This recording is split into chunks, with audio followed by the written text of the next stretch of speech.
I've been trying to find a good controller for my new ZFold6 phone, and I landed on the Razer Kishi Ultra, and honestly, I like it a lot. I was a bit apprehensive because you have to plug it into the phone, but after test driving it, it's a really solid controller. In the box, you have the controller and these plastic wedges that help get the perfect fit for your phone or tablet. For me, with the case that I have on, I have to use the left of the C pair and I have to remove the case from the phone, which is a bit annoying, though I will mention that when I was using the S Pen case, I was able to get it to work with just the left wedge and no wedge on the USB-C side of the controller. The controller telescopes out when you pull on it, giving you enough room to slide the phone in and get it plugged in. When you have it fully connected without a case on the phone, you do see a bit of a gap between the back of the phone and the controller, and there is a little gap under the phone where it connects to the USB-C. Which is a little nerve-wracking, but I haven't had an issue, and I could probably do some more testing to figure out what best wedge or something to put under there to keep it supported, but I'm just lazy. You'll know it's plugged in when the two light strips on the handles light up. The controller has the usual 2 joysticks, a D-pad, and XYAB buttons. A home button, an options button, pretty much all the buttons you'd need on the face of the controller. What I like is that not only does it have the standard back buttons, but it also has L and R4 buttons, which makes it a great controller when you're using it to map to digital controls. For games like Wuthering Waves that don't have mobile controller support on Android or I think even iOS. It also has a USB-C port on the bottom to allow for power pass-through so you can still enjoy your games while charging the phone. Or you can also use that port to connect to your PC.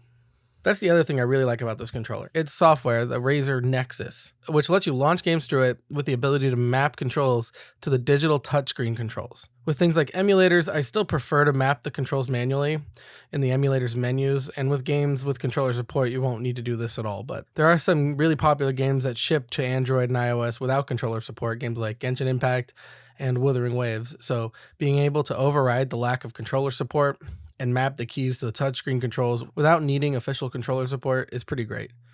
Because let's be honest, touchscreen controls suck pretty hard. This controller feels super sturdy in my hands. I like the ergonomics of the handles and the button layout is familiar to any console gamer. The customizability of the buttons is great and versatile, and I particularly enjoy this controller with my ZFold6 phone. One of the reasons I got this phone was to see what gaming was, and with this controller, it's just so cool to be able to unfold the phone, connect it to the controller, and play things that I love, like Soul Calibur on the Dreamcast. One of my absolute favorite fighting games. I mean, come on, how cool is Nightmare? And honestly, how great does this game still look for coming out in 1999? Let's talk about the main sticking point about this controller, at least to me, the price.